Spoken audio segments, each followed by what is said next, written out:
So, good morning. Today we are going to discuss about the two photos we can find at page 194. So before starting talking about these two photos, I want to describe a bit the historical background. So we are during the First World War, so we are during George V's reigns. George V was Edward VII's son, that was Queen Victoria's son.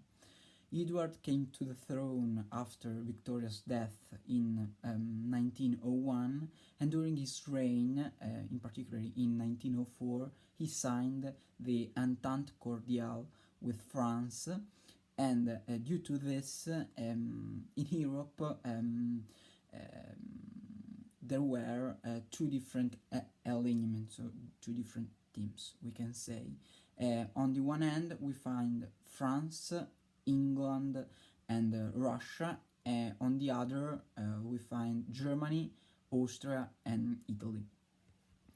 Then he died in 1910, and after his death, he was succeeded by his son George, that was the king that reigned during the First World War. So, as for the photos, in the first photo, we can see a column of people, maybe of belonging to different social classes, but they are all moved by the same aim, the same purpose, that was fight for England, that was glorify their homeland. In fact, they are moved by a strong, I think, sense of duty through glorify England. They were also persuaded by the government and by the common idea that war was honorable. As we can read in Wilfred Owen poems, war is ironically described as dulce and decorum. I think that they are also convinced in going to war by their wife, that as we can read in Sassoon poem Glory of Women, they were too proud of their men, their husband and their sons, that made this choice to go to war. So let's talk about the other photo, in which we can see a soldier walking in the trenches, carrying another soldier corpse on his shoulder, I think in order to give him a proper burial. So in this photo is described the real life in trenches, and is described the war.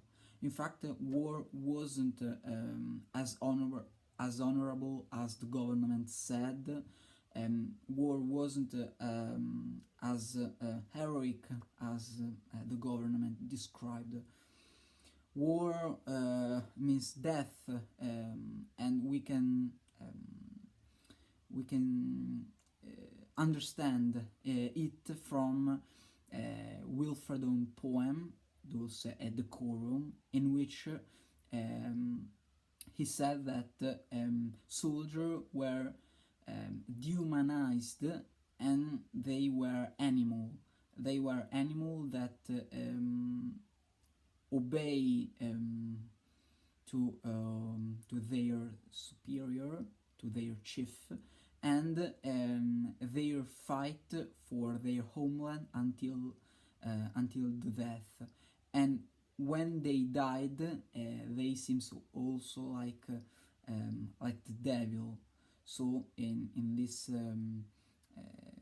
this poem, we can understand how soldiers, how men and young boys were dehumanized.